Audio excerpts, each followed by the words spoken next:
Selamat pagi, Bapak Ibu yang terkasih di dalam Tuhan Yesus Kristus. Shalom. Puji Tuhan kalau pada saat ini, pada pagi yang indah ini kita boleh berkumpul bersama di dalam kegiatan ceramah kesehatan gigi. Juga kami ucapkan terima kasih dan selamat datang kepada Dr. Gigi Adia Putra Indra Pradana, spesialis bedah mulut ya dok. Selamat datang dokter, terima kasih. Juga kepada Bapak Pendeta Nathanael, selamat pagi Pak. Bapak Ibu Majelis yang hadir saat ini dan Jemaat GKJ Karangayu yang terkasih. Seperti yang telah diwartakan di dalam warta gereja, kalau pada pagi hari ini kita akan bersama-sama mengikuti ceramah kesehatan gigi, di mana kegiatan ini merupakan program dari Komisi Diakonia, bekerja sama dengan Rumah Sakit Panti Wilasa Citarum. Untuk itu, seperti yang telah Bapak Ibu perhatikan di layar, tema kita pada pagi hari ini itu berjudul impaksi gigi. Nah, mungkin Bapak Ibu dan saya belum pernah mendengar kata-kata apa toh impaksi gigi, sakit apa toh. Nanti kita akan mendengar penjelasan lebih jelas lagi oleh narasumber kita, yaitu Dr. Gigi Indra Putra. Untuk itu, Bapak Ibu yang terkasih di dalam Tuhan Yesus, kita akan mulai kegiatan kita pagi ini dengan berdoa. Mari kita satukan hati di dalam doa. Tuhan Allah Bapa kami yang bertahta dalam kerajaan surga yang mulia, sungguh kami mengucap syukur Tuhan atas berkat anugerah Tuhan yang bisa kami rasakan di dalam kehidupan kami hari lepas hari.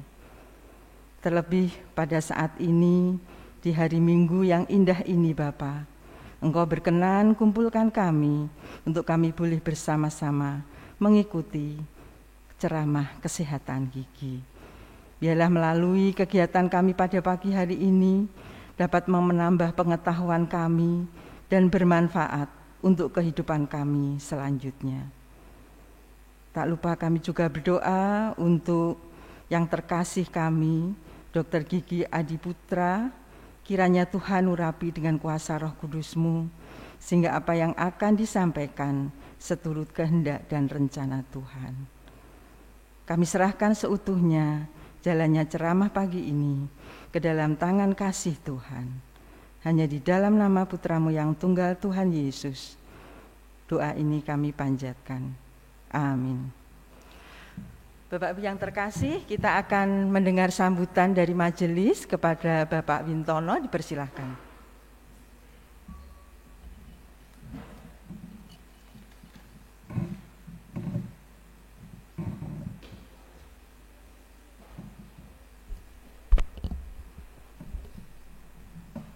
Selamat pagi menjelang siang, Bapak Ibu yang terkasih di dalam Tuhan Yesus Kristus. Salam.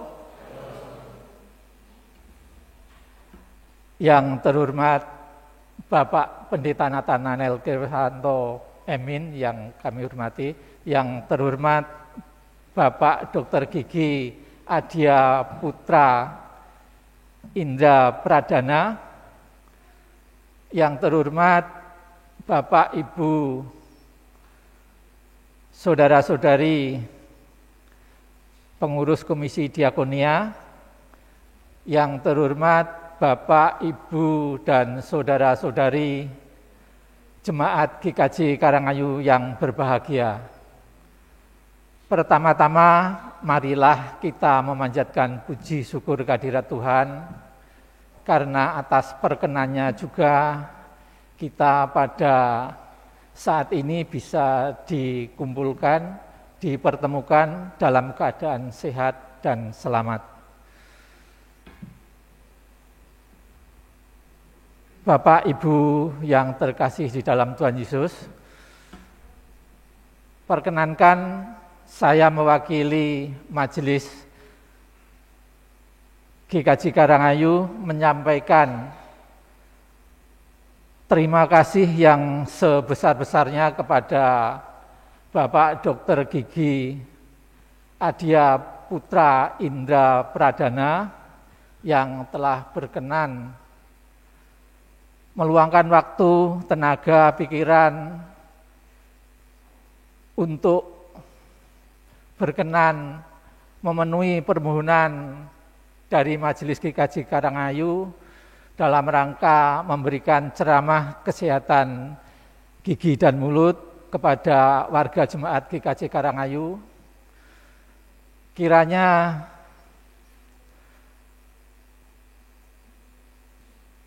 budi baik Bapak yang telah berkenan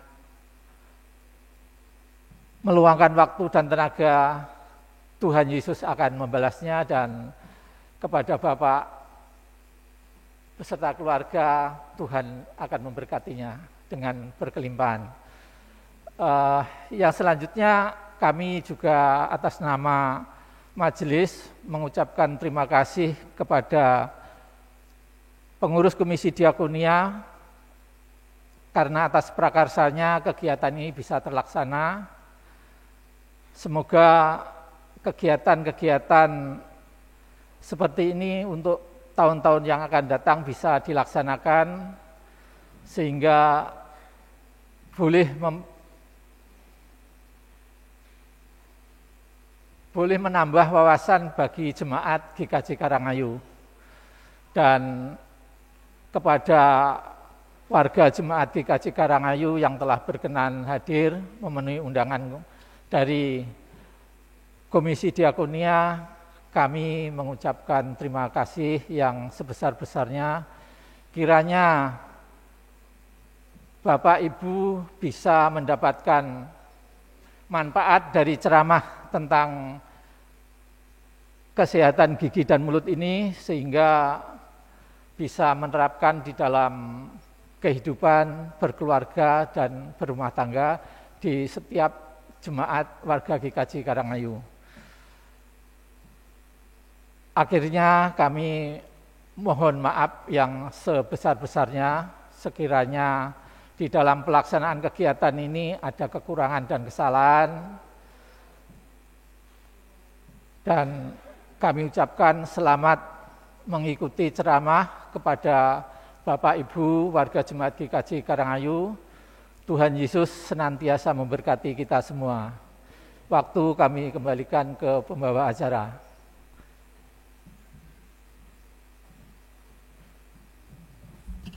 Terima kasih untuk Bapak Wintono untuk sambutannya. Bapak Ibu yang terkasih, untuk selanjutnya kami serahkan sepenuhnya waktu kepada yang terhormat Bapak Dr. Gigi Adia Putra Indra Pradana, spesialis bedah mulut. Monggo.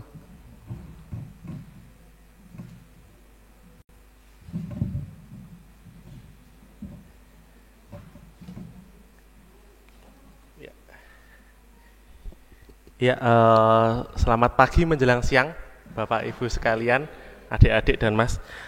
Maaf saya melepas masker ya, soalnya kalau ngomong agak lama pakai masker tuh rasanya sumpek sekali.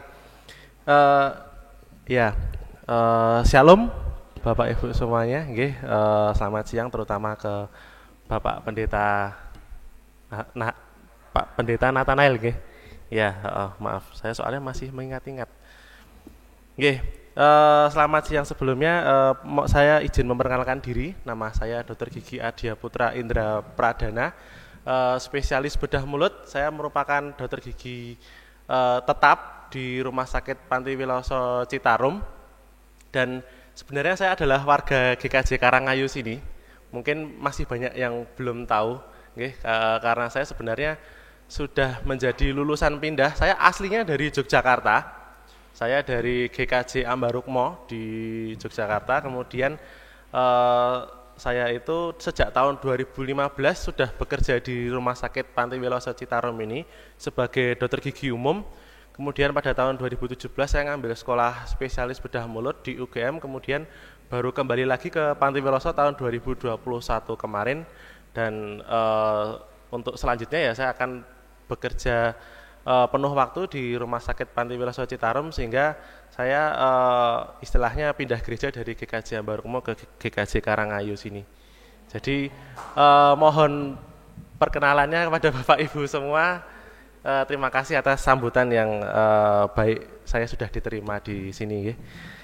Kemudian saya kemarin diminta oleh Bu Lena untuk ngisi di sini tentang gigi, kesehatan gigi. Ya,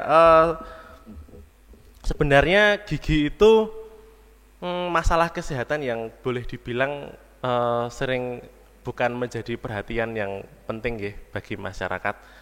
Tapi kalau sudah sakit itu gigi itu sakit banget gitu. Gitu.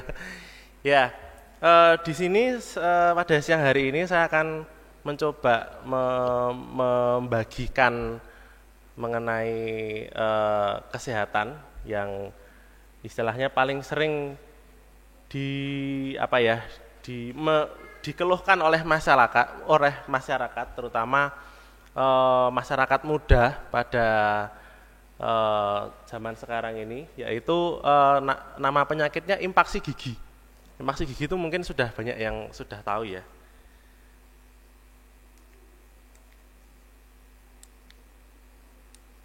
Nah, ini dia. Ya, kurang lebih seperti ini. Ini buat menjadi pertanyaan bagi diri sendiri untuk Bapak Ibu sekalian. Apakah Bapak Ibu ini pernah mengalami gejala seperti ini? Sakit gigi pada sudut rahang. Terus kemudian yang kedua, apakah ada rasa sakit yang merambat hingga kepala atau telinga? Kemudian ada rasa sakit sehingga menyebabkan susah membuka mulut. Dan yang keempat, apakah makanan mudah terjebak di gusi belakang? Ya, sebenarnya yang paling sering mengalami ini adalah anak-anak yang biasanya usianya itu 16 tahun sampai 20 tahunan. Karena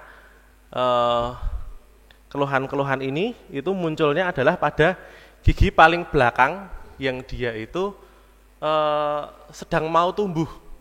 Ya, jadi gigi manusia itu ada 32, dan kalau kita lihat ya pada anak-anak itu kan gigi tumbuh pertama kali itu kan mulai dari depan dari depan bawah.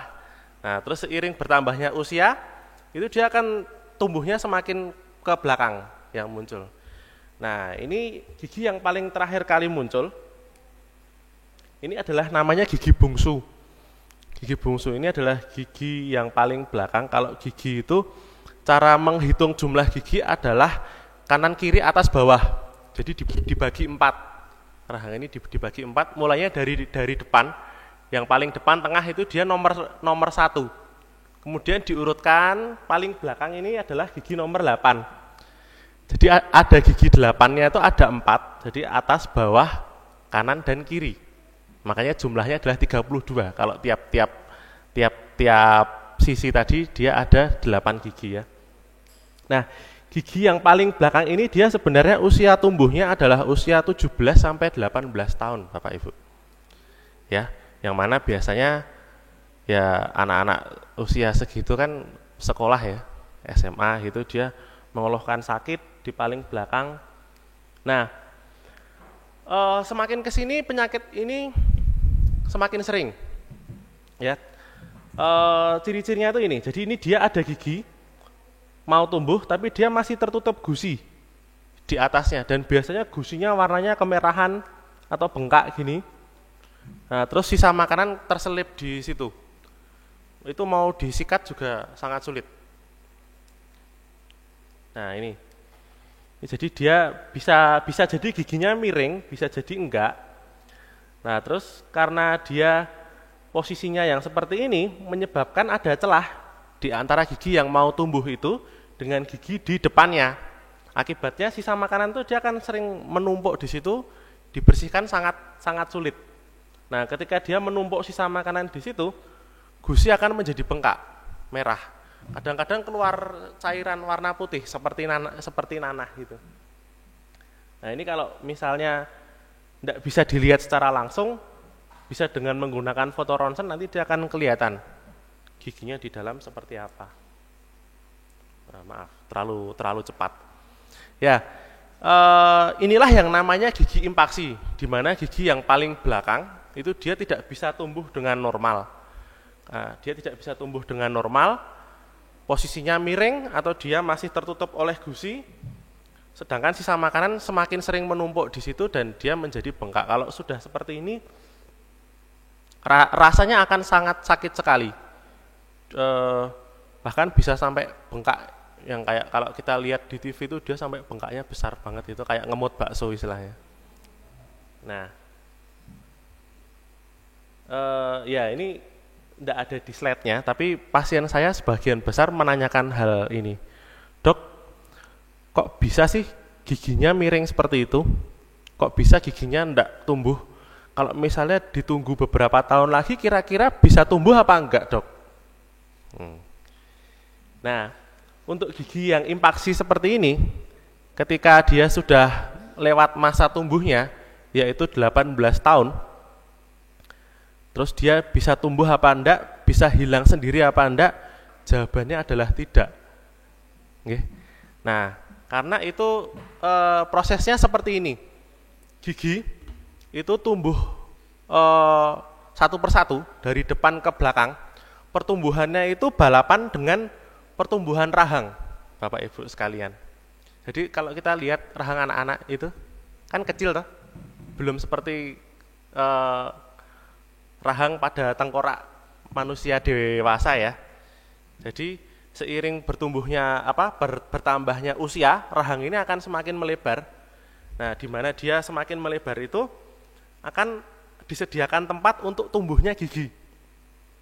Nah, seperti yang saya bilang tadi itu balapan, ketika gigi paling belakang itu mau tumbuh, seringnya adalah rahangnya sudah tidak melebar lagi, sudah berhenti tumbuh. Anak zaman sekarang tuh 18 tahun itu tuh sudah stop lah, ya toh, untuk besar kepalanya, besar rahangnya, terus panjang tulang di tangan sama di kaki itu sudah mulai melambat istilahnya di usia 18 tahun.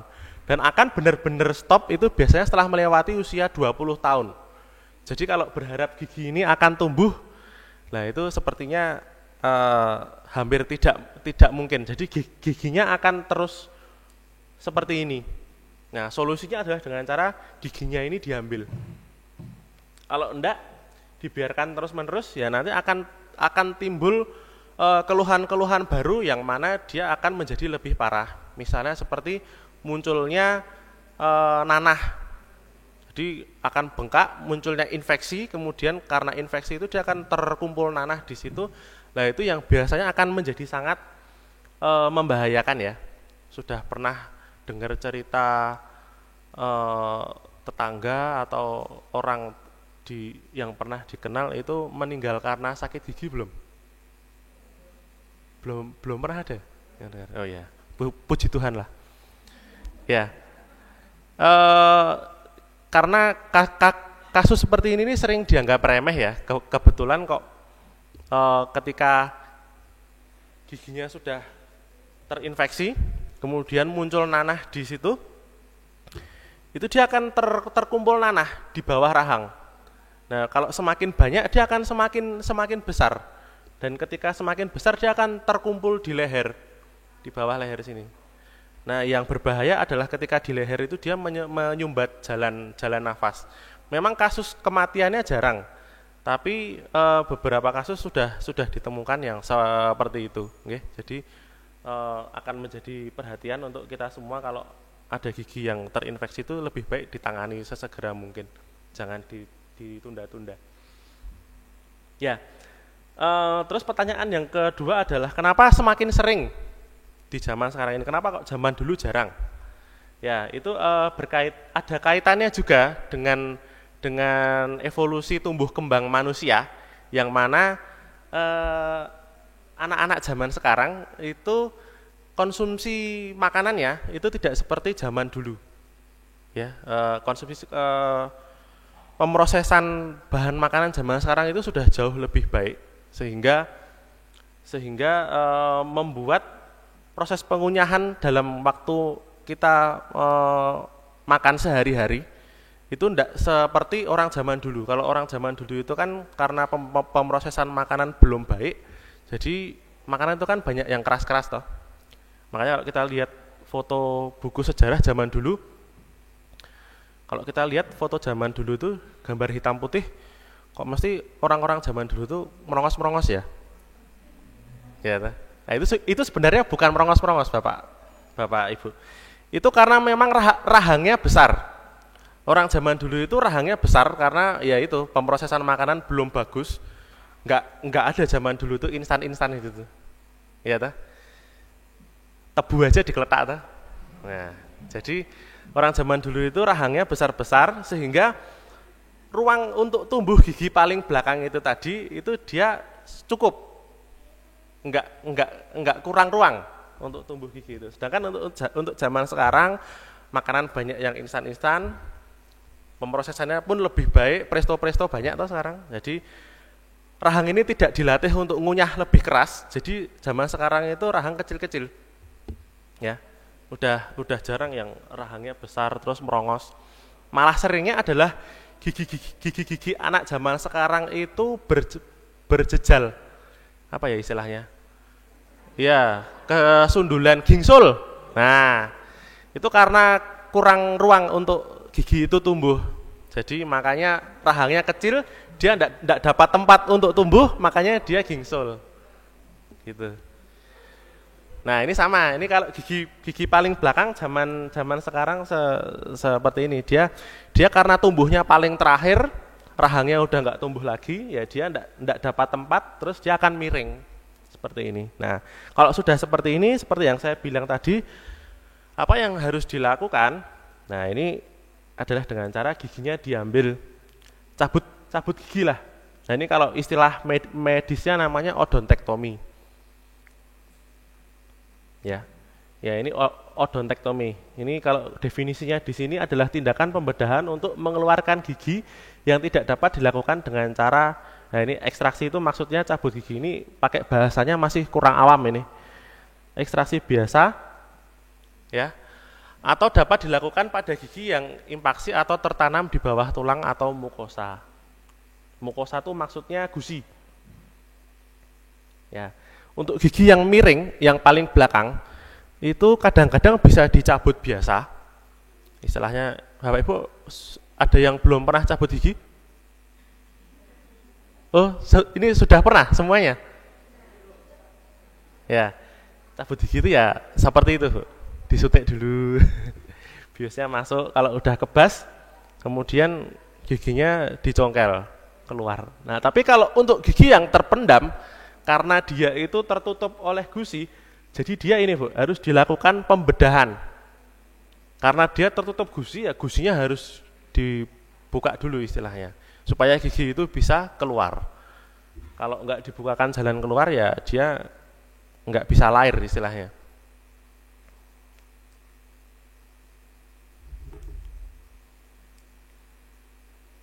Ya. Ini prevalensi terjadinya gigi impaksi. Prevalensi itu maksudnya rata-rata kemunculannya. Menurut Muhammad, ini Muhammad maksudnya pengarang buku ya. Nah, ini adalah 20% dari seluruh populasi manusia dan 50% gigi yang mengalami impaksi adalah molar itu gigi geraham. Ini pakai bahasanya kurang awam ini. Ini karena dulu saya buat untuk mahasiswa ya. Impaksi adalah molar gigi ketiga rahang bawah. Jadi geraham itu jumlahnya ada 3. Kalau gigi paling depan ini kan gigi seri. Dia ada 4 di depan, terus gigi taring 2 di samping, terus ada geraham kecil 2, terus geraham besarnya 3. Nah, itu gigi yang nomor 8 tadi itu gigi geraham yang ketiga. Ini toh 1, 2, 3, 4, 5, 6. 6 ini gigi geraham pertama. Terus gigi yang nomor 7 ini dia adalah gigi geraham kedua. Nah, gigi ke-8 ini tuh dia gigi geraham ketiga. Nah, ini kalau ini kondisinya sangat ekstrim ya. Kalau yang dicontoh yang di gambar ini ya, dia sampai bener-bener posisinya tidur istilahnya. Jadi dia karena nggak punya ruang tumbuh yang cukup di dalam rahang, bahkan dia sampai miringnya seperti ini. Kayak kalau seperti ini nih harus dilakukan pembedahan memang, tidak bisa dicabut dengan cara yang konvensional. Nah, ini yang saya jelaskan tadi, faktor-faktor penyebab gigi impaksi. Impaksi itu artinya adalah gigi itu nggak bisa tumbuh. Itu disebut gigi impaksi. Ya, ini yang pertama, keterlambatan fase pembentukan. Wah, ini istilahnya masih terlalu sulit nih. Keterlambatan fase pembentukan bud stage itu adalah benih gigi. Ya, ini berarti kalau kita artikan adalah keterlambatan fase pembentukan benih gigi. Jadi benih giginya itu dia harusnya sudah muncul waktu usia remaja, tapi masih belum ada di situ, baru muncul pas dia udah usia belasan tahun, pas waktu rahangnya udah nggak melebar lagi, dia udah nggak sempat tumbuh. Nah, ini kemudian yang kedua, rahang tidak mempunyai tempat yang cukup. Terus yang ketiga ini adanya anomali pertumbuhan atau gigi terlibat dalam suatu pertumbuhan anomali. Ya, jadi gini, gigi impaksi itu kadang berhubungan sama munculnya kista atau tumor di dalam rahang. Ya.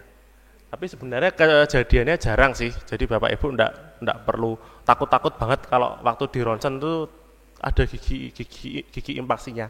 Tapi perlu menjadi perhatian buat kita kalau misalnya kita ini waktu periksa atau pernah periksa atau pernah ronsen gigi atau ngecek sendiri di cermin kok kayaknya ini ada gigi yang nggak bisa tumbuh.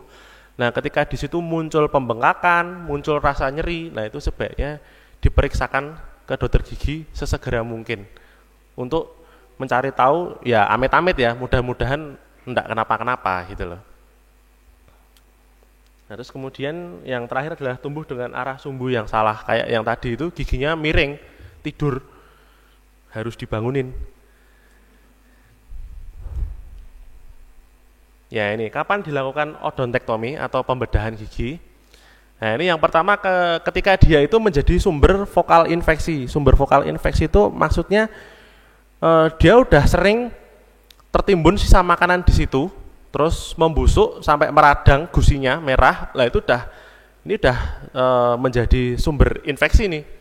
Kalau udah seperti itu sebaiknya diambil daripada nanti muncul nanahnya malah lebih sakit lagi.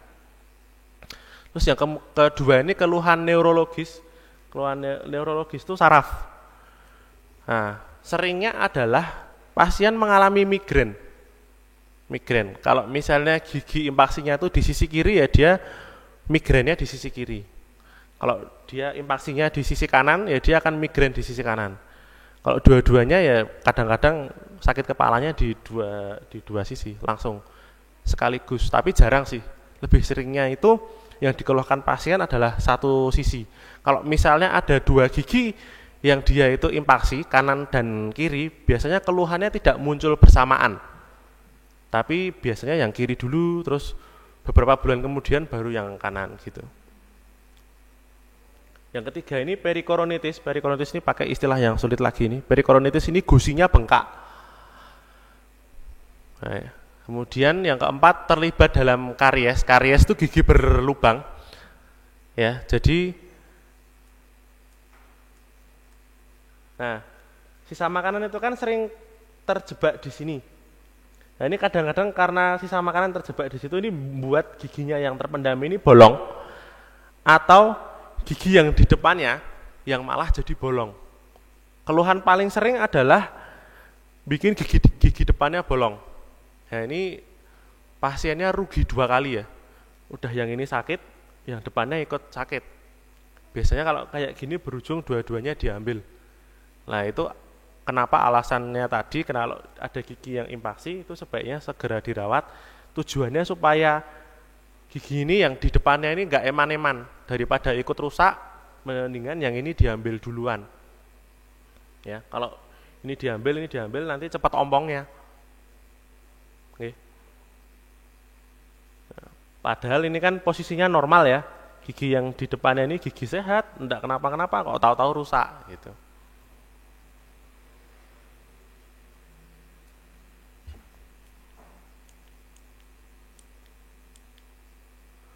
Nah, terus kemudian menyebabkan defek pada jaringan. Defek pada jaringan itu maksudnya kerusakan tulang. Kadang-kadang ketika infeksinya itu sudah semakin luas, tulangnya itu juga di sekeliling giginya itu juga akan ini keropos istilahnya.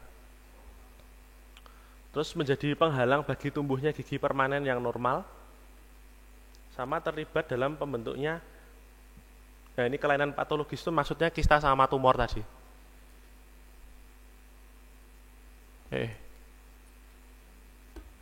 Nah, kemudian rusaknya gigi sebelah, ini yang tadi ya, gigi sebelahnya jadi rusak. Terus ya ini yang paling sering adalah mengganggu pemasangan gigi palsu. Jadi ketika pasien yang sudah ompong di depannya terus mau masang gigi palsu, tapi ternyata ada gigi impaksinya di situ, gigi palsunya nggak mau kepasang karena ganjel.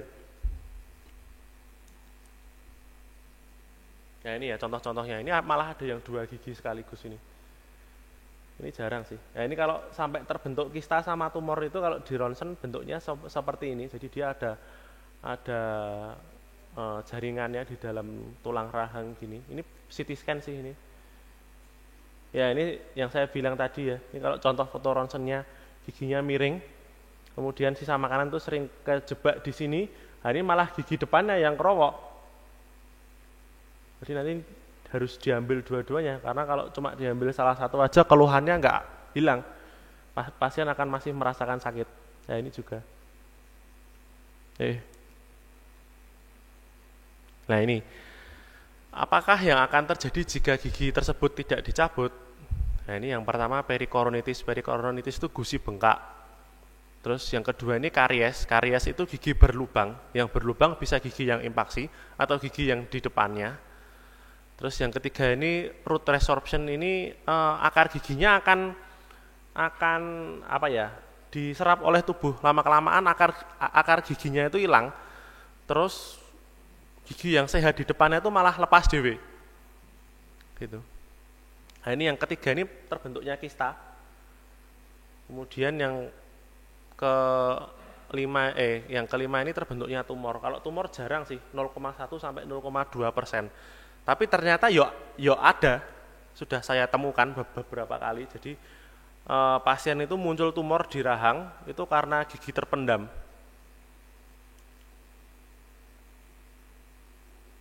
Ya, ini contoh yang tadi ya, masih sama ya.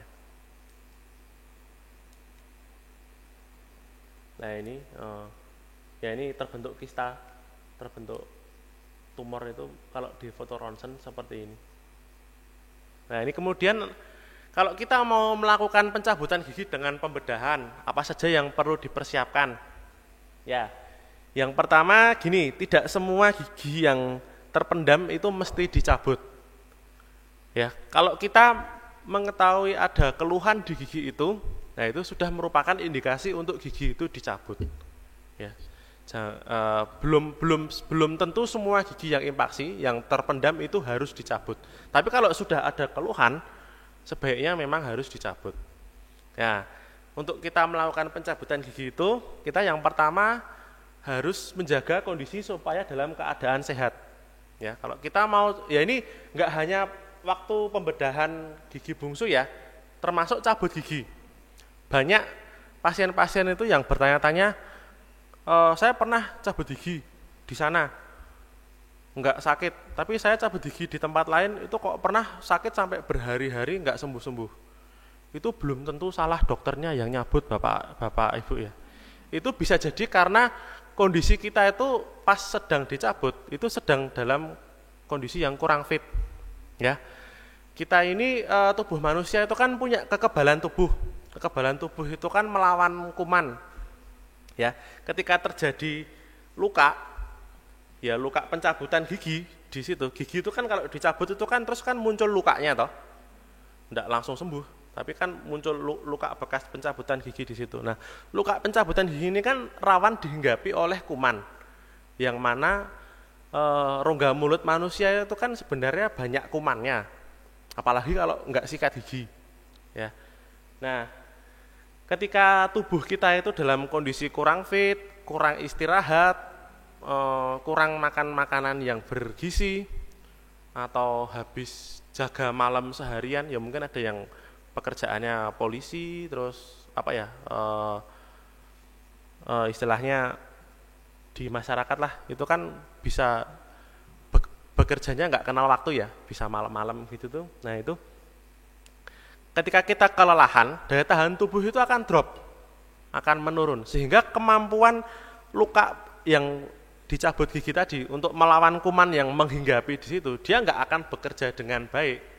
Gitu. Jadi kenapa kadang-kadang kalau kita pas tubuhnya kurang fit, kecapean, terus cabut gigi, sembuhnya mesti lama, gitu loh. Atau kok sakitnya nggak hilang-hilang ya dok ya? Nah itu bukan salah dokternya, bisa jadi karena kondisi kita juga saat itu kurang fit. Nah terus kemudian untuk gigi yang terpendam itu sebaiknya periksa ronsen dulu, radiografik itu tuh maksudnya foto ronsen, karena dengan ada foto ronsen, dokter yang akan melakukan cabut gigi itu dia bisa memperkirakan posisi giginya itu di mana dan teknik pencabutannya harus bagaimana. Itu akan jauh lebih memudahkan dokter itu dalam melakukan pencabutan gigi. Kalau pasiennya tidak mau ronsen ya sebenarnya dokternya nggak apa-apa sih. Cuma nanti ya jadi agak lebih sulit daripada kalau dokter sudah melihat foto ronsennya langsung. Kemudian ini pemeriksaan lab. Ini untuk pasien-pasien yang mempunyai penyakit sistemik ya, seperti misalnya penyakit jantung, ginjal, darah tinggi, gula darah, itu lebih baik jika periksa lab dulu, karena ketika hasil lab itu ternyata kurang bagus, itu juga akan mempengaruhi kesembuhannya. Jadi kalau misalnya gula darahnya tinggi ya, contoh paling sering itu gula darahnya itu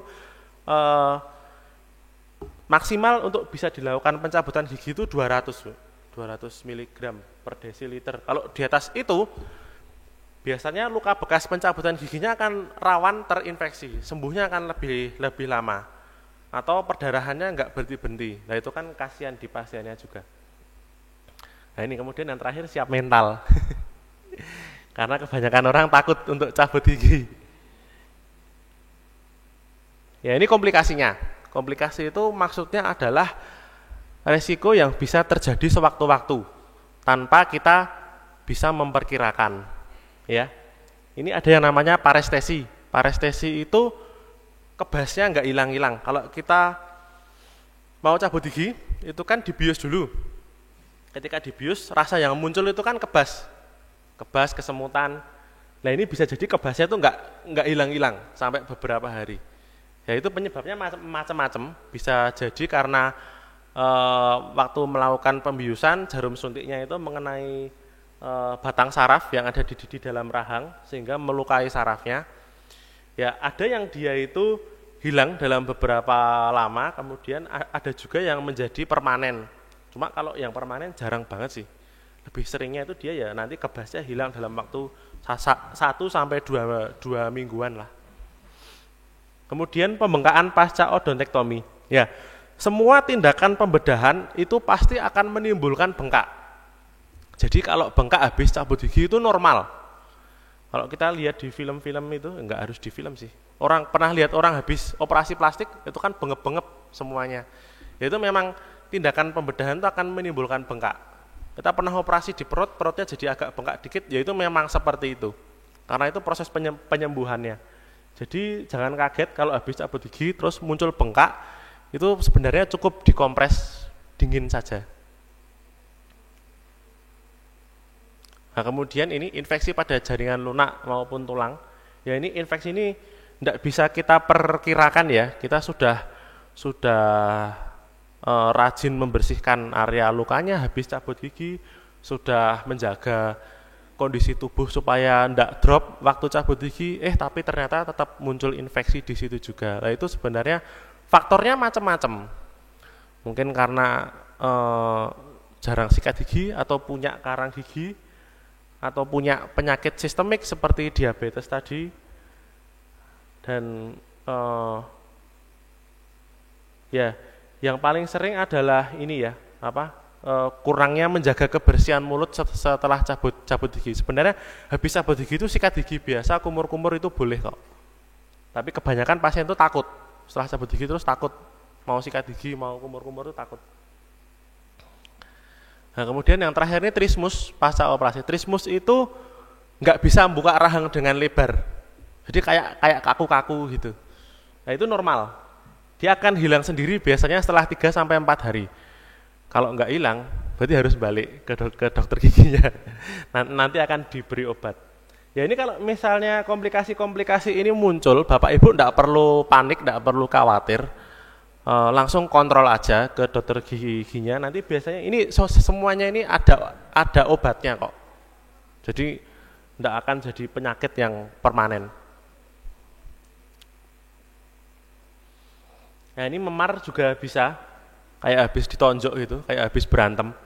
Biasanya pasien saya komplain, dok ini saya habis cabut gigi, waktu saya sekolah dikatain teman-teman saya habis berantem, habis tonjok-tonjokan gitu. Ya karena kadang-kadang muncul kebiruan di pipi sama di rahang gitu. Kemudian luka di daerah sudut bibir, jadi lecet di sudut bibir, karena buka mulutnya terlalu lebar. Terus ini alergi, karena yang namanya tindakan pembedahan kan pasti kan diberikan obat-obatan macam-macam. Nah itu pada pasien yang punya riwayat alergi ya alergi itu bisa muncul. Bapak Ibu mungkin bertanya alerginya itu kayak apa toh? Alergi itu bentuknya macam-macam. Bisa mukanya bengkak-bengkak, bisa gatel-gatel, bisa bengkak di kelopak mata sini, bisa sesak nafas, bisa batuk-batuk, atau bisa gatal-gatal di seluruh tubuh. Ya, reaksi alergi itu macam-macam. Oh, termasuk mual muntah. Mual muntah, diare itu juga reaksi alergi. Jadi kalau kita mengkonsumsi obat itu terus kemudian muncul alergi ya sebaiknya di stop aja, jangan diteruskan.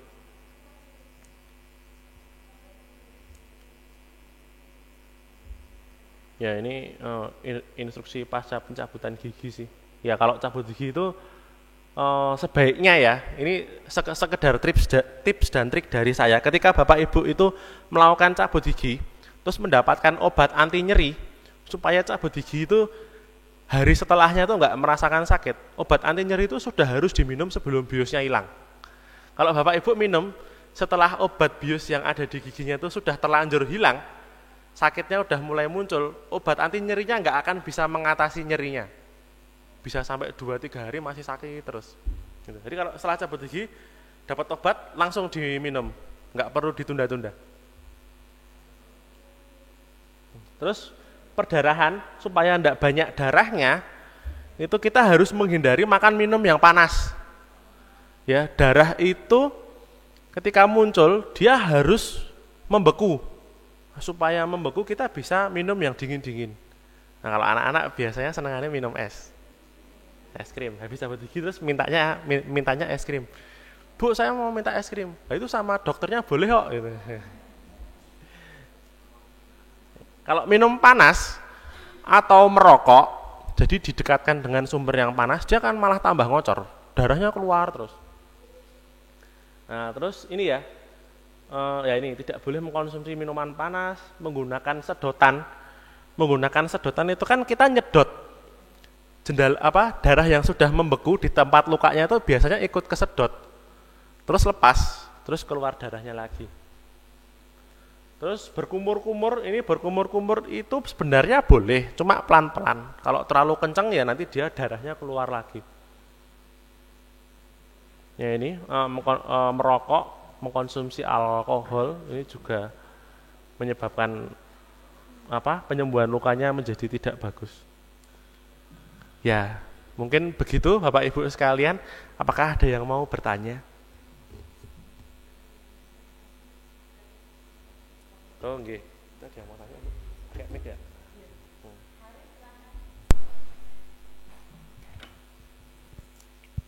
Terima kasih untuk Dr. Gigi Adia yang telah menjelaskan, memaparkan kepada kita semua tentang infeksi gigi. Monggo untuk selanjutnya ada sesi tanya jawab. Tidak hanya tentang infeksi gigi ya dok, jadi boleh bebas apa saja. Apapun yang mungkin Bapak Ibu pernah merasakan atau lingkungan di sekitar pernah merasakan, nanti monggo bisa ditanyakan. Bu Irma, monggo.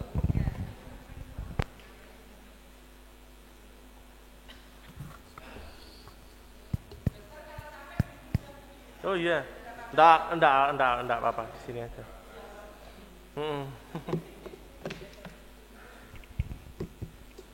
Iya, selamat pagi Pak Dokter. Yes, selamat siang ya. Selamat siang. Iya, ini saya antara bercerita dan bertanya. Oke, Jadi ini monggo. kejadiannya menimpa anak saya. Tahun 2021 kemarin, anak saya sempat bengkak, terus saya bawa ke puskesmas di dekat rumah saya itu, diperiksa, terus bilang, oh ini giginya mau tumbuh, bilang gitu. Ini diobati dulu aja Bu, biar bengkaknya hilang. Ya setelah diobati, kembali lagi, terus kan karena masih bengkak kan kembali lagi, obat habis kembali lagi. Terus yang obat kedua itu anak saya minum, tapi malamnya nangis karena terus saya tanya kenapa, sakit sekali. Terus besoknya kan kembali lagi ke puskesmas itu.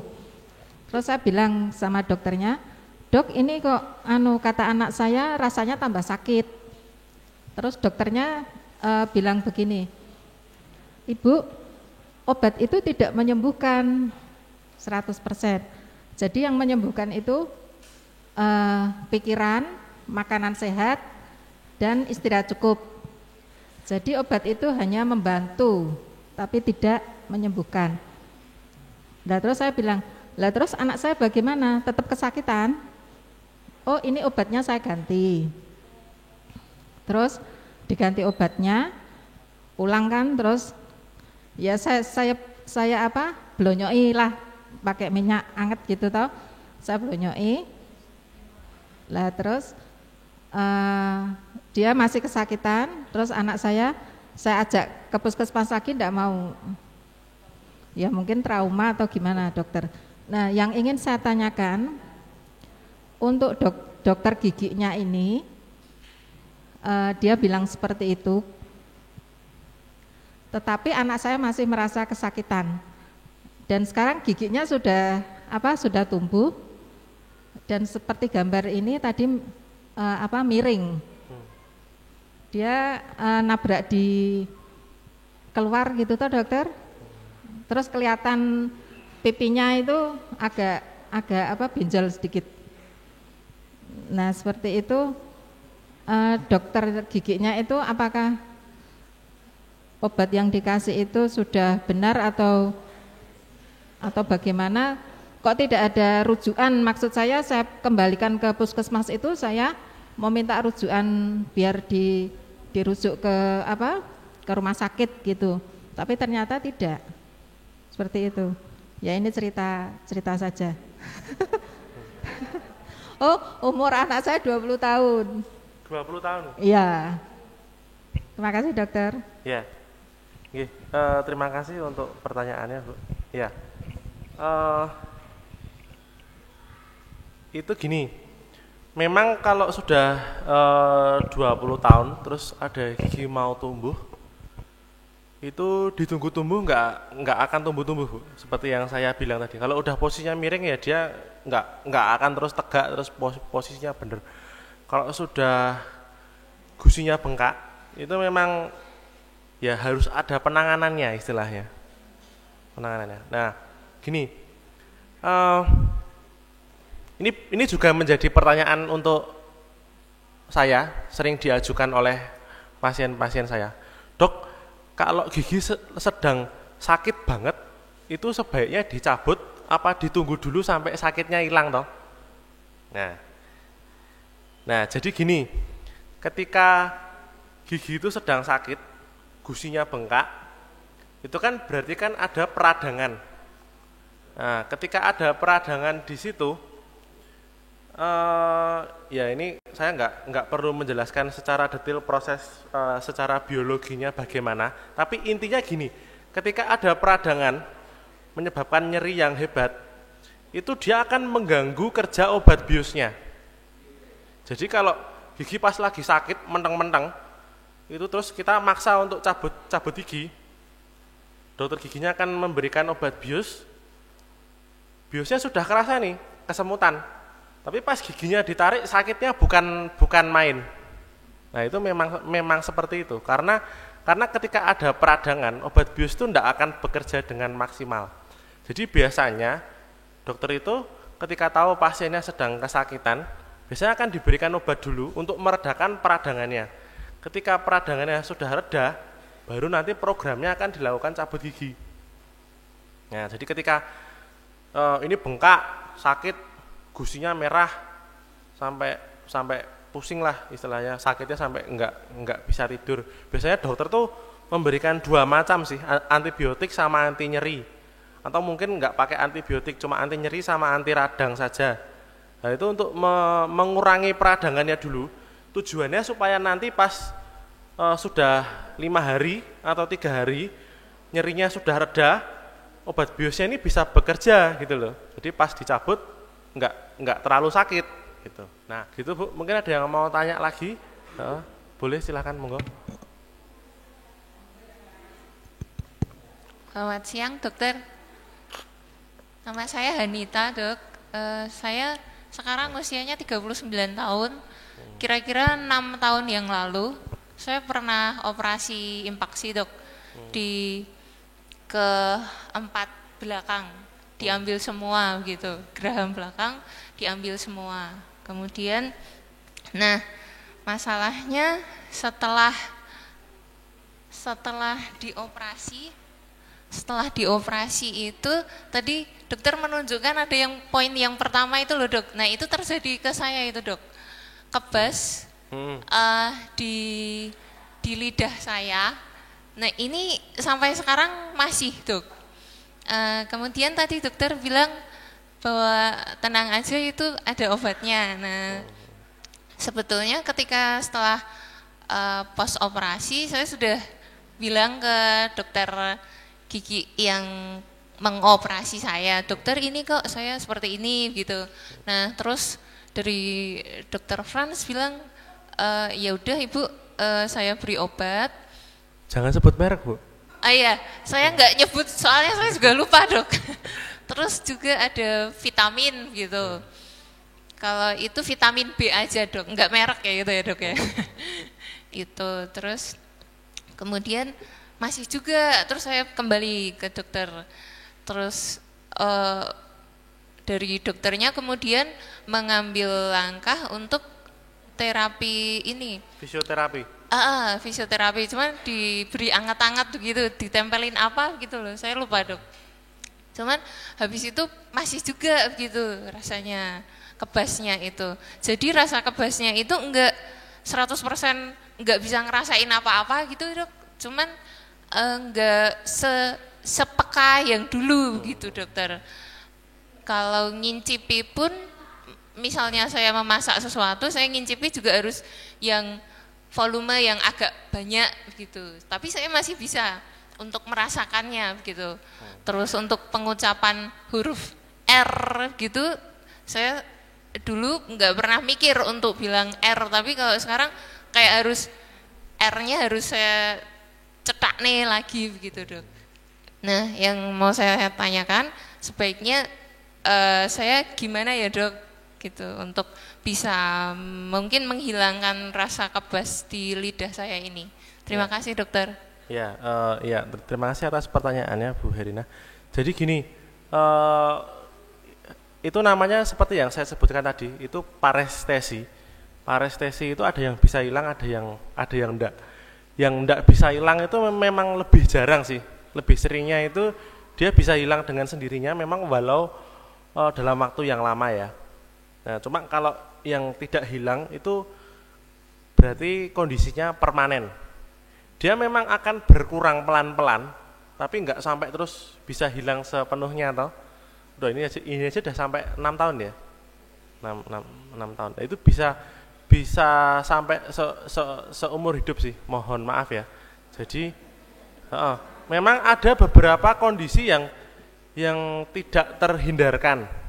Jadi di mana batang saraf yang ada di rahang sama yang ada di lidah itu terluka. Penyebabnya bisa macam-macam sih. Kalau contoh yang tidak terhindarkan itu ketika gigi geraham bungsu itu ternyata dia akarnya bengkok dan lancip. Waktu dia dicabut, ternyata ujung akarnya itu dia merobek batang sarafnya. Itu hal yang tidak terhindarkan sih.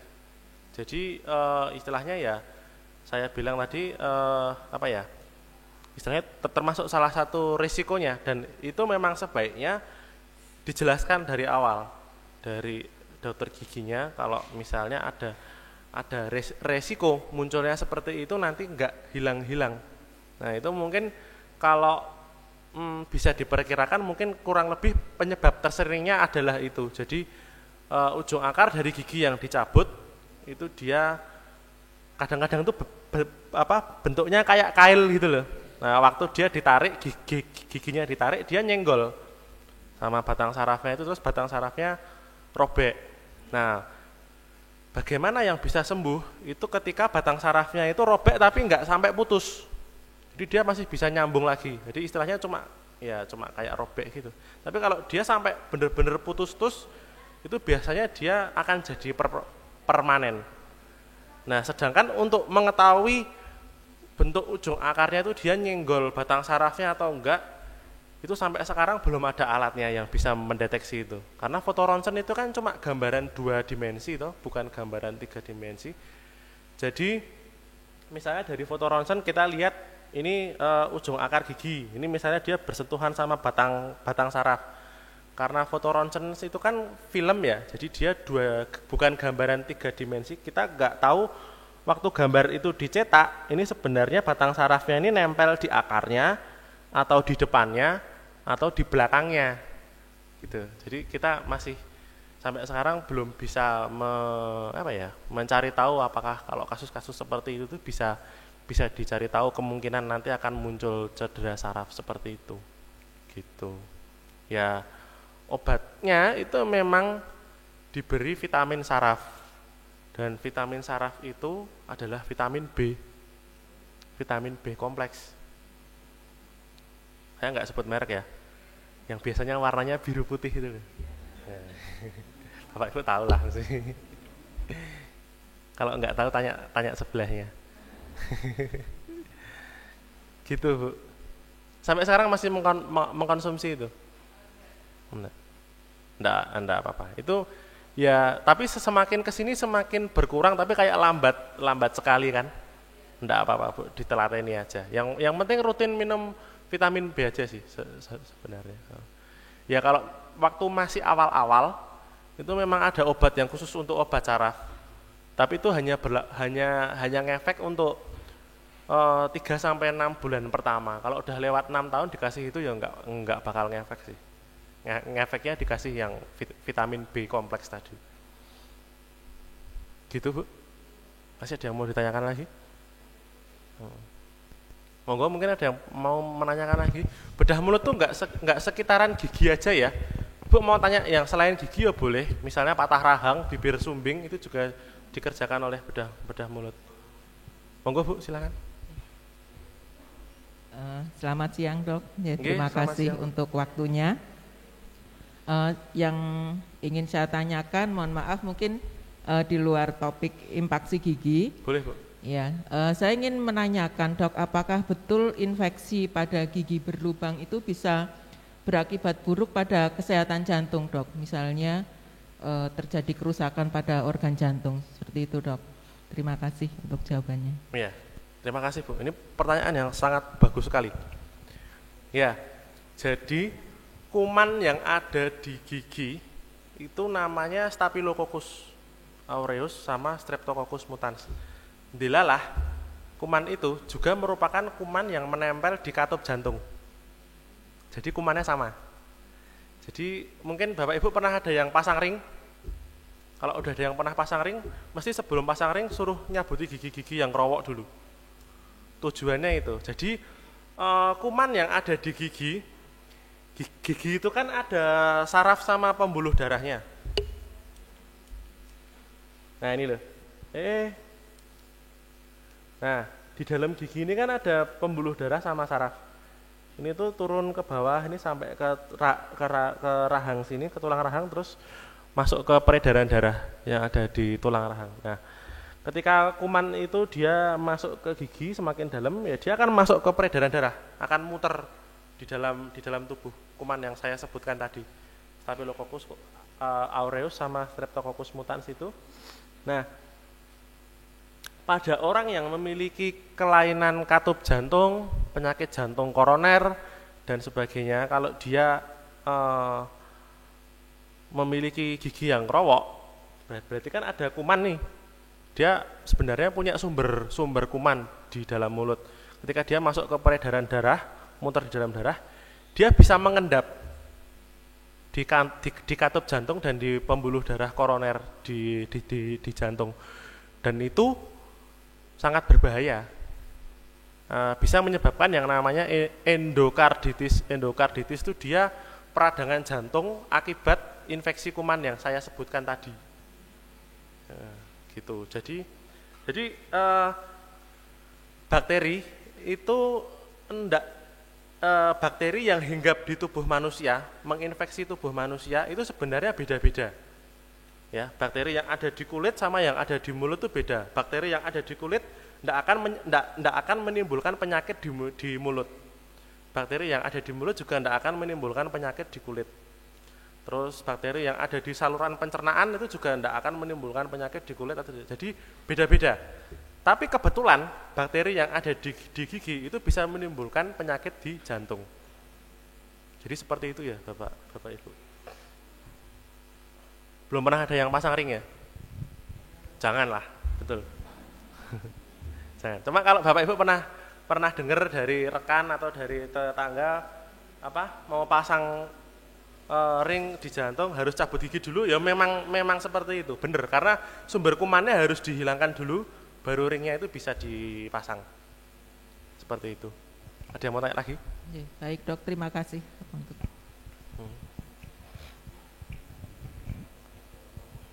Monggo Bu. Nggih. Terima kasih kesempatan yang diberikan. Saya Ibu Sudarsono.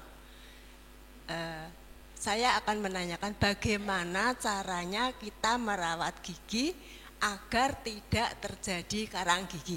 Terima kasih. Oh ya, ini juga pertanyaan yang sering nih. Terima kasih Bu Sudarsono. Ya, karang gigi itu dia kebalikannya dari gigi berlubang atau karies. Jadi gini, penyakit di gigi dan mulut itu sumbernya masalahnya cuma dua. Biasanya kalau nggak karena giginya bolong, karena ada karang gigi. Giginya bolong ini menimbulkan giginya kerowok. Kalau karang gigi ini menimbulkan gusinya jadi turun, terus giginya goyang.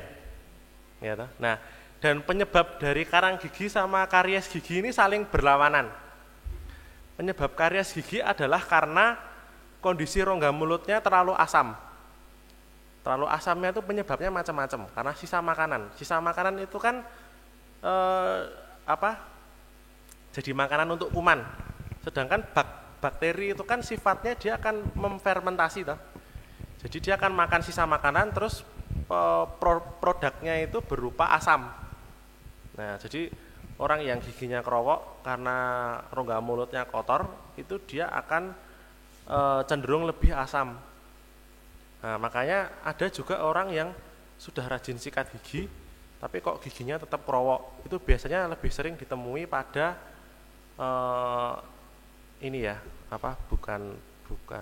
prevalensinya lebih sering terjadi pada masyarakat di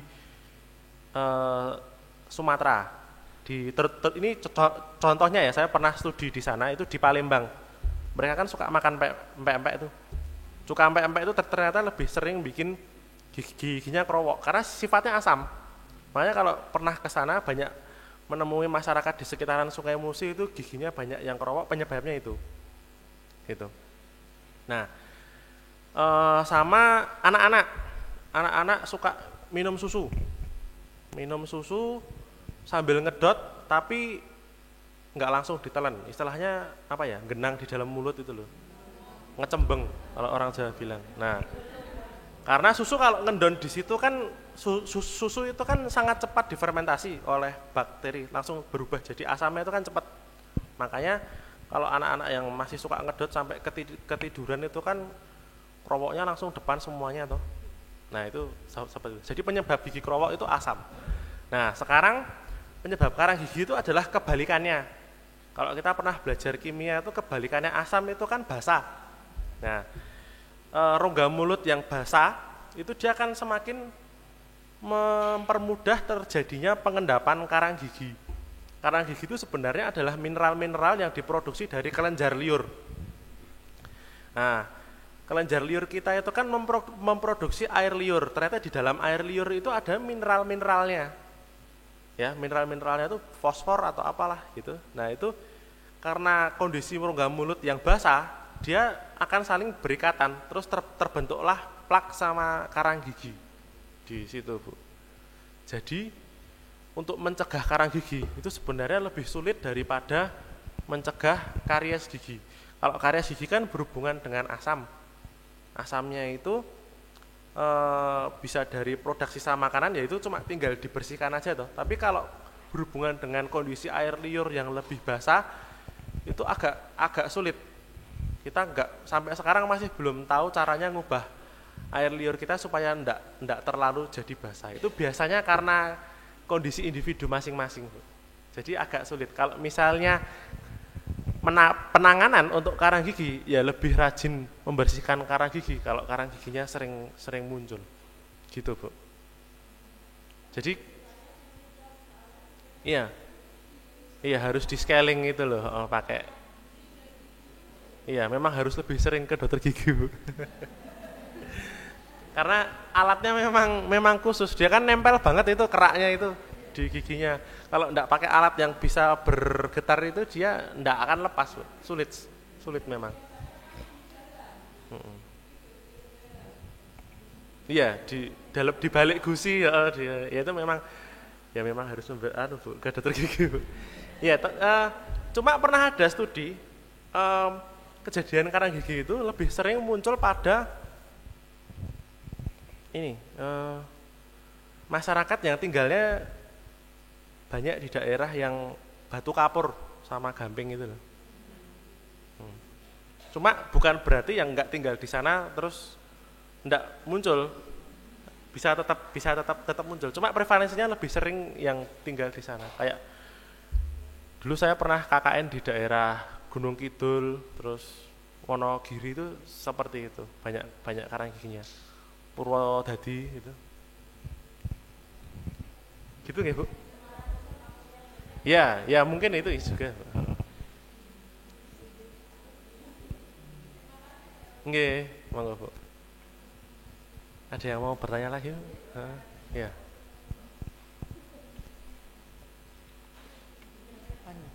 Ya, siapa dulu, Bu? Jangan rebutan. Terima kasih. Nggih, monggo, Bu.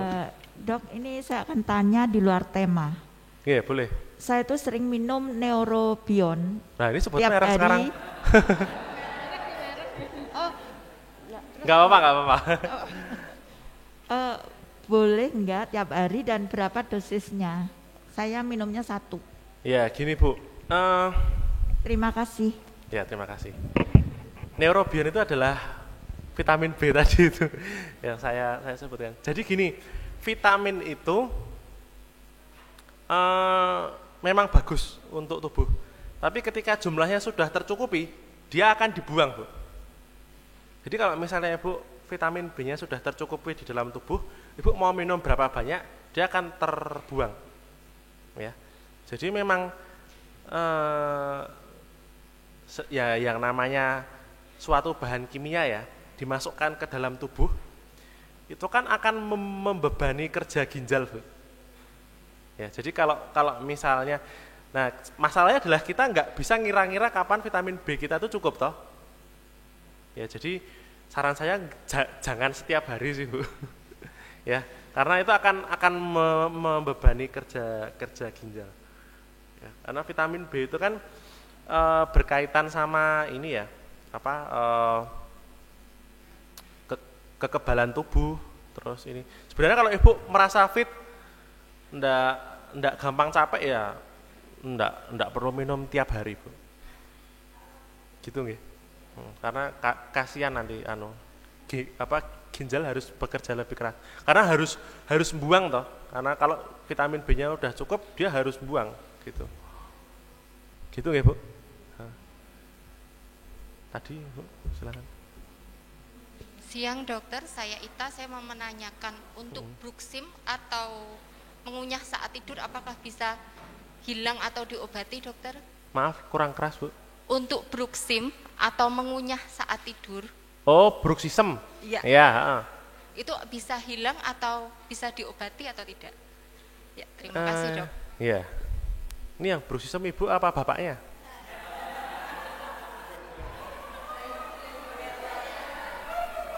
Karena kalau pasien bruxism itu biasanya nggak sadar kalau dia bruxism, tapi teman tidurnya yang sadar, ya toh? Karena kalau pas pasiennya sedang kerot-kerot gigi, kan pasiennya tidur, tapi temannya yang di sebelahnya yang tidur yang lihat, ya. Jadi gini, saya sendiri punya istri yang bruxism. Jadi waktu tidur, ya ini untuk pengetahuan untuk semua ya, bruxism itu tuh kerot-kerot gigi, gesek-gesekkan gigi atas sama bawah waktu tidur. Itu terjadi secara tidak sadar. Jadi jangan disalahkan pasiennya. Karena itu di luar kendalinya. Jadi gigitin. Nah itu untuk menghilangkannya sebenarnya sulit. Faktor pencetusnya mulai kerot-kerot gigi itu sebenarnya sama kayak kalau kita sedang terpicu stres. Ada yang orang terpicu stres terus kakinya gini-gini atau gerak-gerakin badan. Atau ini nyeseti kuku. Nah, kerot-kerot gigi waktu tidur itu termasuk salah satu respon kita dalam menghadapi stres. Walaupun pemicu stresnya sudah hilang, ternyata kerot-kerot giginya itu masih belum hilang. Nah itu salah satu istilahnya hal yang perlu diperhatikan dalam kerot-kerot gigi.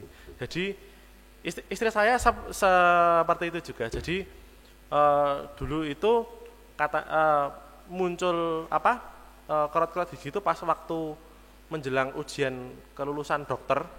Ujiannya kan renteng-renteng itu, terus dia stres banget.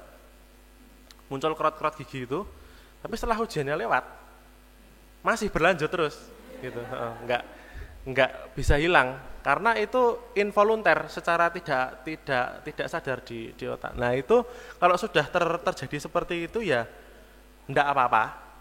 Kalau belum kadung ya sebenarnya masih di awal-awal itu, mohon maaf, waktu muncul kerot-kerot gigi ditapuk. Jadi biar pas kerot-kerot gigi terus bangun sadar. Tapi kalau itu sudah berlangsung lama sekali sulit sembuhnya. Padahal kerot-kerot gigi itu gesek-gesekkan gigi lama-lama kan giginya aus itu. Iya toh? Giginya aus. Lah itu biasanya kalau yang kerot-kerot gigi terus dipasang seperti yang dipakai petinju itu loh. Mouthguard itu loh. Jadi dipasangkan. Itu fungsinya supaya gigi atas sama gigi bawah nggak saling gesek. Kalau gigi atas sama gigi bawah saling gesek, lama-lama aus nanti. Jadi kalau aus ya jadi gampang berlubang toh, gitu. Jadi ya kalau sudah berlangsung sangat lama itu akan lebih sulit disembuhkan ketika waktu masih awal-awal terjadi. Jadi ya saya bikinkan istri saya itu. Jadi kalau tidur digigit. Jadi biar gigi atas sama gigi bawahnya nggak aus, Bu. Dan biasanya kalau bikin seperti itu ke dokter gigi spesialis prostodontik nanti akan dibuatkan. Karena kan kalau untuk yang petinju itu kan ukurannya kan besar ya. Karena itu kan untuk meredam hantaman, kalau biar kejotos nggak lepas giginya. Tapi kalau untuk kerot-kerot gigi nanti akan dibuatkan yang spesifik sesuai ukurannya, jadi nggak kelihatan merongos gitu kalau dipakai waktu tidur gitu Bu. Namanya mouthguard. Jadi nanti mungkin bisa datang ke dokter spesialis prostodontik.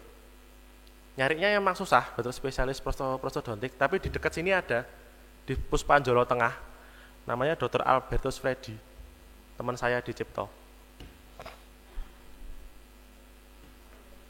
gitu Bu. Ada yang mau tanya? Ada yang mau tanya? Oke, monggo Bapak.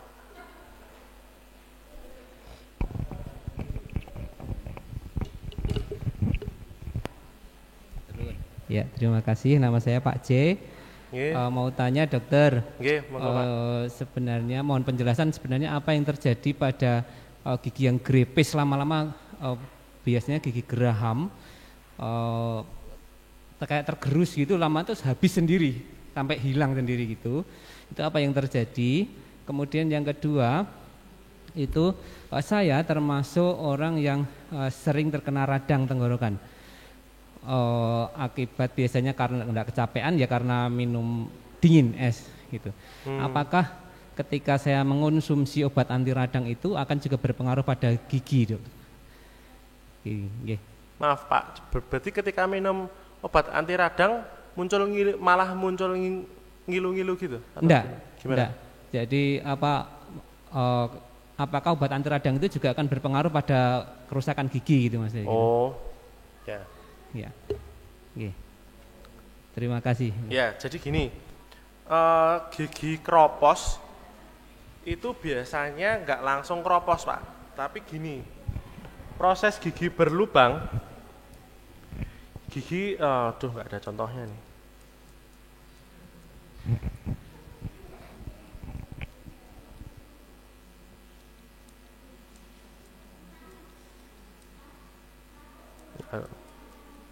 Ya, kebetulan nggak ada contohnya ya. Jadi gini, kalau gigi itu berlubang, lubangnya itu awal mulanya itu cuma kecil ada di cekungannya.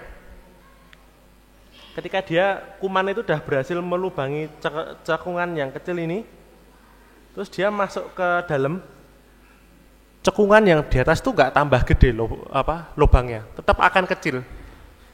Tetapi yang di dalamnya dia lubangnya gede. Jadi kadang-kadang itu orang kaget, nggak ada lubang, tahu-tahu makan yang keras giginya pecah. Ya, itu karena di dalamnya growong. Di dalamnya growong, bagian yang atas ini sebenarnya kayak seolah-olah masih utuh, tapi di bawahnya nggak ada yang menopang. Jadi istilahnya kalau kayak kita bangun rumah, tapi pondasinya dikeroki pelan-pelan. Tahu-tahu kan roboh sendiri kan kalau itu dia. Nah ini sama, jadi ketika dia ini kuman itu udah bikin satu lubang kecil di atas, dia udah bisa masuk, terus dia bikin lubang yang besar di dalam sini. Kenapa bisa seperti itu? Karena bagian yang paling atas tuh yang paling keras. Semakin ke bawah, mineral gigi itu semakin lunak, jadi semakin gampang dibolongi. Jadi makanya yang bawah ini semakin besar lubangnya, tapi yang atas tetap kecil. Tapi karena di bawah itu tuh growong, tidak ada yang menopang bagian atasnya. Kita makan kacang langsung pecah. Nah ini kalau udah seperti itu, nanti dia akan pecah lagi, terus cuma tinggal sisa akarnya di bawah. Itu skenario 1. Skenario yang kedua adalah giginya itu aus karena menggosok gigi ke samping terlalu keras. Jadi gosok gigi yang benar itu ke atas ke bawah. Kalau kita gosok giginya ke samping terlalu keras, bagian leher gigi ini akan aus. Nah, yang seperti yang saya bilang tadi, yang bagian bawahnya gigi itu lebih rapuh daripada bagian atasnya. Kalau bawahnya udah rusak, atasnya langsung rusak. Gitu. Ya, mungkin kurang lebihnya seperti itu ya, Pak ya. Jadi kalau Bapak merasa giginya pecah dikit-dikit itu sebenarnya dia sudah mulai dilubangi oleh kuman sejak beberapa waktu yang lama, cuma enggak kelihatan. Tapi lama-lama ambrol gitu karena di dalamnya bolong. Oh. Gitu. Anehnya tidak sakit, Dok, sampai habis itu tidak sakit. Memang. Jadi gini, ketika gigi itu dilubangi, respon terhadap masing-masing individu itu beda-beda. Ada yang saraf sama pembuluh darah di dalamnya itu langsung mati, jadi nggak merasakan sakit sama sekali. Tapi ada yang ketika dia mulai terbentuk lubang, ini saraf sama pembuluh darahnya malah bengkak, merah. Makanya kadang-kadang ada pasien yang mengalami giginya bolong terus kayak muncul daging di dalamnya. Nah itu enggak seperti itu. Itu kalau yang seperti itu sakit. Tapi kalau yang bolong terus tahu-tahu udah habis giginya nggak sakit, itu karena ketika dia kuman masuk ke situ, saraf sama pembuluh darahnya langsung mati. Gitu. Ya banyak faktor sih yang mempengaruhi itu. Yang pertama adalah jenis kumannya. Jenis kumannya itu dia yang cepat langsung masuk ke dalam ini ya, ke dalam giginya. Karena penyebab karies sendiri itu kan ada 2 macam kuman tadi. Dan kuman yang dominan itu yang mana tiap individu itu kan beda-beda. Karena pola makan tiap manusia kan juga beda-beda kan antara satu individu dengan individu yang lain. Nah itu ternyata mempengaruhi pola giginya itu kropos. Ada yang modelnya langsung kropos, nggak pernah sakit sama sekali saya tuh dok kalau udah giginya kropos seperti itu. Ya memang saraf dan pembuluh darah di dalam giginya langsung mati gitu. Nah terus kalau yang tadi obat anti radang apakah mempengaruhi kropos atau enggaknya? Gini Pak, memang ada pengaruh tapi itu kecil banget sih, dan lebih ngefeknya itu di tulang sebenarnya, bukan di gigi. Jadi gini, obat anti radang itu tuh dia punya efek samping menghambat hormon yang dia itu menangkap kalsium sama fosfor pada saat penyerapan makanan. Agak rumit ini saya menjelaskannya. Karena gini, kalsium dan fosfor itu kan berfungsi untuk pembentukan tulang dan gigi. Nah, ketika kita mengkonsumsi obat itu terlalu banyak, kan jadi mengganggu hormon yang tadi harusnya dia nangkepi fosfor sama kalsium.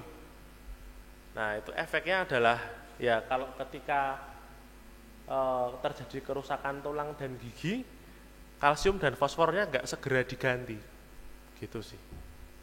Penjelasan simpelnya seperti itu. Jadi makanya kalau sakit gigi, jangan kebanyakan minum obat, harus segera ditangani. Kalau bolongnya masih kecil, ya ditambal. Kalau bolongnya sudah besar, nggak bisa ditambal lagi, ya perlu dicabut. Gitu Pak. Nggih. Terima kasih dokter.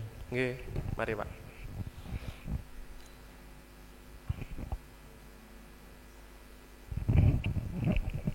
Ada lagi yang mau ditanyakan? Kalau tidak ada karena waktu sudah melebihi, nggih. Oh nggih, ada lagi nggih, monggo Bapak. Boleh Pak, tanya sepuasnya aja. Terima kasih atas waktu yang diberikan. Pertanyaan saya, apakah ada pengaruhnya makanan yang keras-keras terhadap kekuatan atau awetnya gigi? Puji Tuhan saya usia 65 tapi gigi saya masih utuh. Karena saya itu suka makan marneng gitu, Dok. Oh sama Pak, saya juga. Itu. Yang kedua, apakah menginang itu bisa membuat juga gigi awet, kuat? Karena orang tua mbah-mbah saya dulu itu laki-laki tapi nginang, itu giginya sampai meninggal itu masih utuh itu. Terima kasih, itu aja yang kami minta. Ya. Ini yang nginang dulu atau yang ini ya? Ya, jadi gini Pak, kuat tidaknya gigi itu dipengaruhi faktor genetika juga Pak. Genetika. Jadi kalau ada yang orang tuh nggak pernah gosok gigi tapi giginya ya bagus sih, itu ada itu. Jadi ketika ya, dan itu prosesnya panjang ya. Ketika orang punya gigi yang bagus, gigi yang sehat, itu faktor penentunya banyak. Yang pertama itu ketika dia lahir, orang tuanya giginya juga bagus, biasanya anaknya juga bagus. Karena gini, pembentukan tulang dan gigi oleh anak-anak itu sangat dipengaruhi faktor genetik dari orang tuanya. Ya. Ketika orang tuanya itu, walaupun orang tuanya itu sebenarnya nggak punya bakat tulang dan giginya bagus, tapi ndelalah dalam perjalanan hidup orang tuanya itu tinggal di tempat yang konsumsi air minumnya itu fluoridnya tinggi atau makanannya itu berkalsium tinggi. Jadi waktu melahirkan anaknya, kondisi orang tuanya itu bagus. Jadi anak itu lahir dengan kondisi bakatnya pembentukan tulang dan giginya bagus. Tapi dalam perjalanannya anaknya itu, kalau misalnya ya tinggalnya pindah tempat ke daerah yang dia itu di mana air minumnya itu floretnya enggak bagus. Ya walaupun dia bakatnya bagus, tapi ketika nanti dia udah mulai tumbuh gigi, bisa jadi giginya itu jadi enggak bagus. Jadi faktor perjalanannya sampai anak itu sampai dewasa punya gigi yang bagus itu memang panjang, Pak. Jadi termasuk makanannya, asupan gizi waktu dari kecil sampai dia dewasa itu asupan kalsium dan fosfornya bagus apa enggak gitu. Terus gizi ya, gizi itu memang jelimet banget. Ada yang individu yang dia tuh mengkonsumsi susu tinggi kalsium, sudah minumnya banyak banget, tapi ternyata kebutuhan gizi yang lain tidak tercukupi dengan baik. Misalnya vitamin D-nya kurang. Padahal vitamin D itu dia mengontrol asupan kalsium dan fosfornya itu mau dipakai di dalam tubuh atau dibuang. Ya, vitamin D itu kan untuk tulang, Pak, untuk tulang. Jadi ini ada anak yang sudah konsumsi kalsium sama fosfornya tinggi, tapi ternyata konsumsi vitamin D-nya kurang. Jadi ya kalsium sama fosfornya itu cuma masuk terus keluar lagi, gitu loh.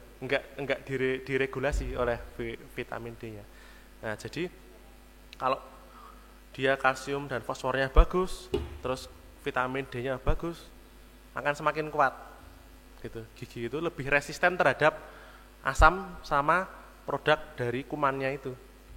Makanya ternyata pas gedenya ini orangnya jarang sikat gigi, tapi kok giginya masih bagus-bagus saja, nah, gitu, Pak.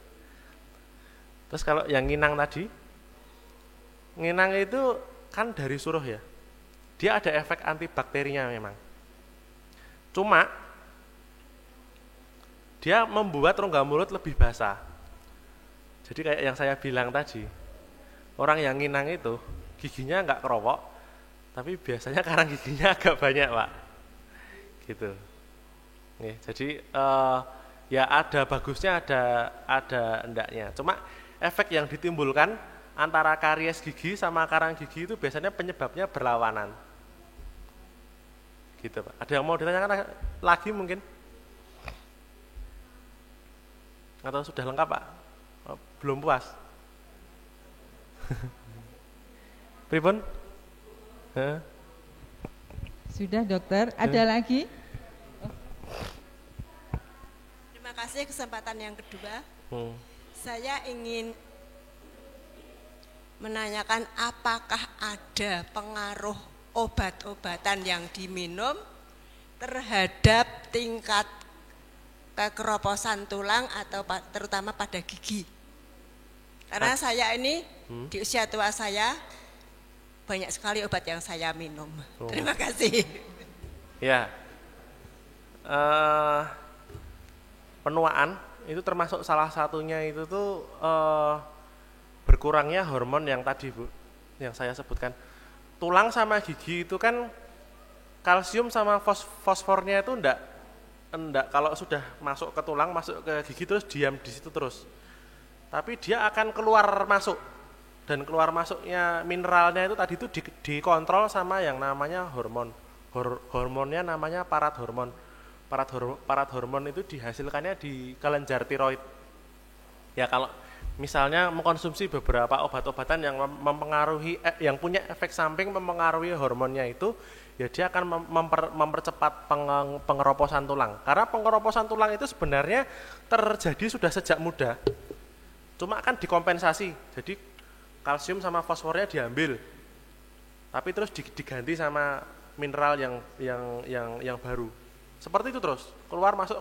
Tapi semakin tua, semakin bertambahnya usia, ngambilnya tuh semakin banyak, tapi nambal untuk mengkompensasinya jadi semakin turun gitu.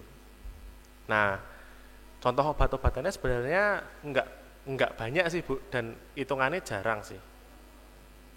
Cuma kalau mohon maaf ya, yang mengkonsumsi obat-obatan untuk kemoterapi, nah itu biasanya paling banyak menimbulkan osteoporosis Bu. Tapi kalau kayak contohnya obat untuk diabetes, jantung gitu enggak sih Bu. Gitu nggih?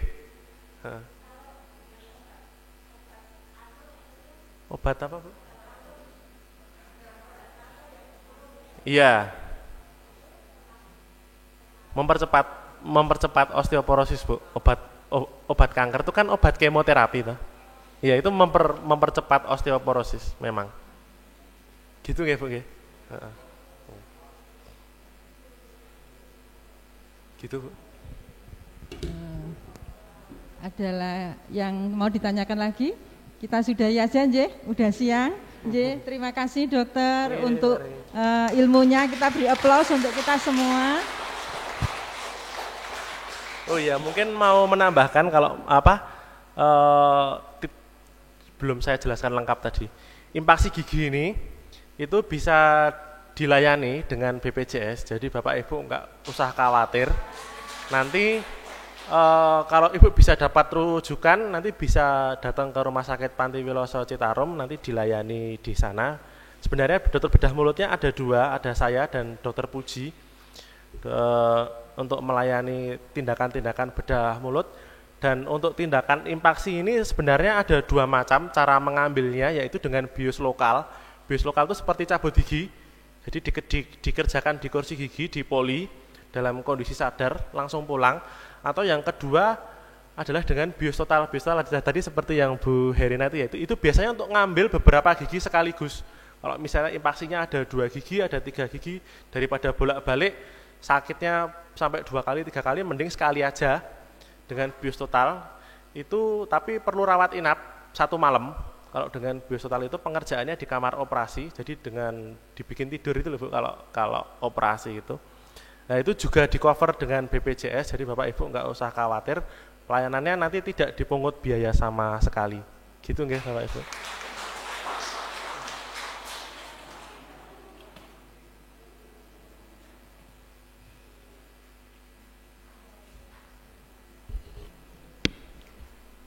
Terima kasih sekali lagi kepada Dr. Adia Putra. Itu penjelasan yang terakhir yang kita tunggu-tunggu nggih Bapak Ibu, tercover BPJS. Kita aplaus untuk kita semua. Sebagai ucapan syukur dari kami undang kembali Bapak Adia Putra untuk maju ke depan, juga kepada Bapak Ari yang beliau menjadi ketua Komisi Diakonia untuk menyerahkan tanda kasih dari kami.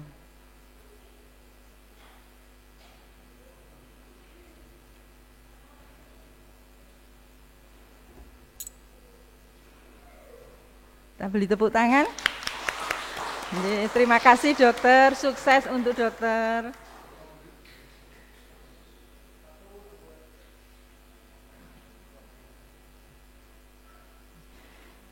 Untuk selanjutnya, kami tadi ada bisik-bisik dari panitia. Panitia telah menyediakan door prize. Jadi saya tidak tahu seperti apa nanti. Monggo Mbak Lena dibantu.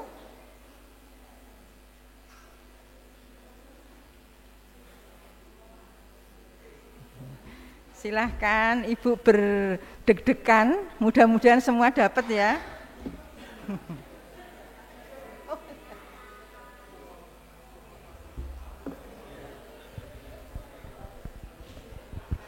Bapak Ibu sekalian, ini ada tanda kasih ada donatur dan juga dari Komisi Diakonia, ada 5 door prize, dan tadi jangan khawatir yang tadi bertanya akan mendapat sesuatu juga dari Komisi Diakonia.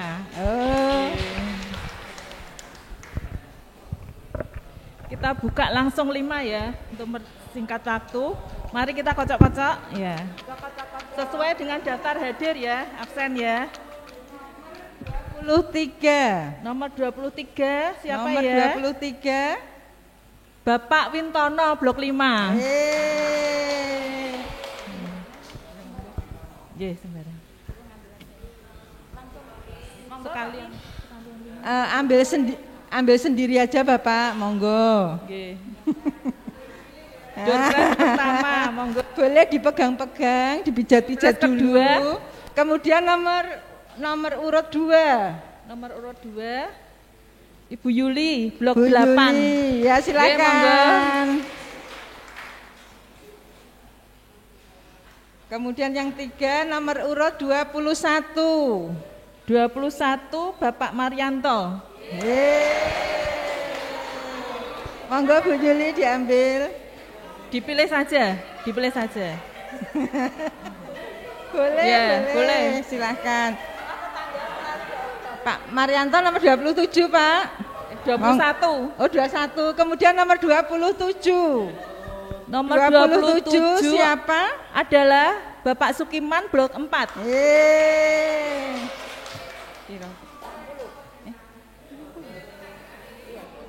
Berapa, Bu? 60. Oh, 60. Untuk selanjutnya ada 60 sampai 57. Kocok lagi. Oh, ada. Yang nomor 5 60 enggak ada karena peserta kita 57. Dikocok lagi. Kemudian nomor 35. Nomor yang 35. terakhir nomor 35 Mbak Hanti dari blok 3. Ya. Monggo. Nanti tadi yang Bapak Ibu sudah bertanya, enak ya. Nanti sudah berhubungan dengan dapat panitia. ilmu baru, dapat hadiah juga, luar biasa.